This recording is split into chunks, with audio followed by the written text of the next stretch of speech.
جو شخص اپنے نفس کا اچھی طرح سے معلم نہیں ہو سکتا وہ دوسروں کا کس طرح ہوگا؟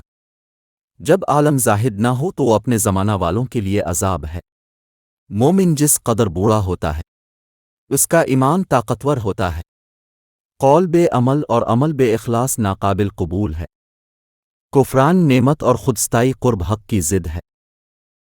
جس نے مخلوق سے کچھ مانگا وہ خالق کے دروازے سے اندھا ہے۔ عاقل پہلے قلب سے پوچھتا ہے پھر منہ سے بولتا ہے۔ مستحق سائل خدا کا ہدیہ ہے جو بندے کی طرف بھیجا جاتا ہے۔ بدگمانی تمام فائدوں کو بند کر دیتی ہے۔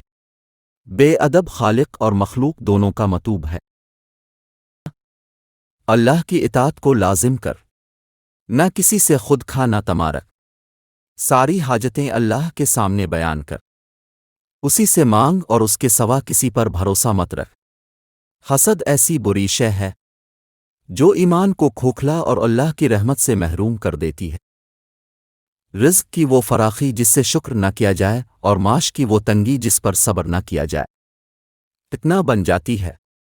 جو تمہاری غیبت کرتا ہے وہ تمہیں فائدہ پہنچانے والا ہے کہ اپنے اچھے اعمال تمہارے نامہ اعمال میں درج کرا دیتا ہے۔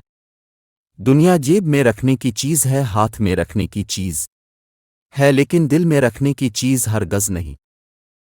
گمنامی کو پسند کر کے اس میں ناموری کی نسبت بڑا امن ہے۔ سنت کی پیروی کرنا بدعت سے بچنا ہے۔ قلب کے خطرے 6 ہیں۔ 1 خطر نفس، 2 خطرہ شیطان، 3 خطرے فرشتے، 4 خطرے عقل، 5 خطرے روح، 6 خطرہ یقین۔ جو شخص قرآن پڑھے اور پھر اسے بھلا دے وہ قیامت کے دن اللہ سے اس حالت میں ملے گا کہ اس کا ہاتھ کٹا ہوا ہو۔ بہترین عمل دوسروں کو دینا ہے، نہ کہ دوسروں سے لینا۔